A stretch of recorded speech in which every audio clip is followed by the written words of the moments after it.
General NS రాజా సుబ్రమణి ఆదివారం భారతదేశ కొత్త చీఫ్ ఆఫ్ డిఫెన్స్ స్టాఫ్గా బాధ్యతలు స్వీకరించారు.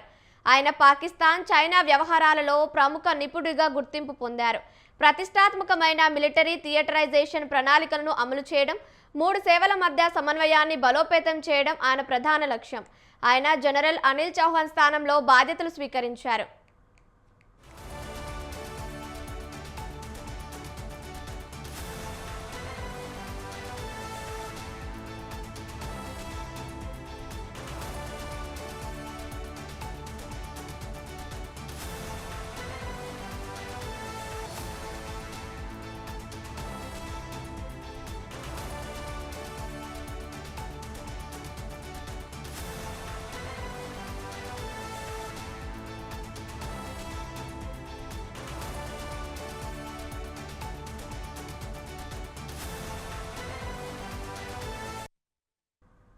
తనకు ముందు పదవి బాధ్యతలు నిర్వహించిన దివంగత జనరల్ బిపిన్ రావత్, జనరల్ అనిల్ చౌహాన్ల అద్భుతమైన నాయకత్వానికి, సేవలకు జనరల్ సుబ్రమణి కృతజ్ఞతలు తెలిపారు.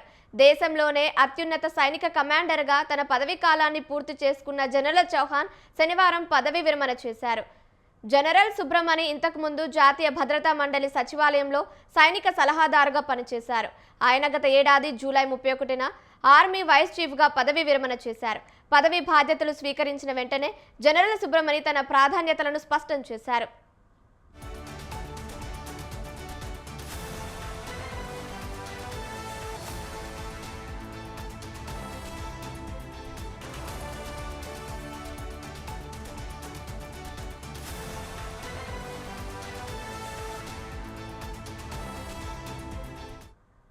సాయుధ దళాలలో పరివర్తన, సంస్థాగత సంస్కరణలపై తమ ప్రాథమిక దృష్టి ఉంటుందని ఆయన పేర్కొన్నారు.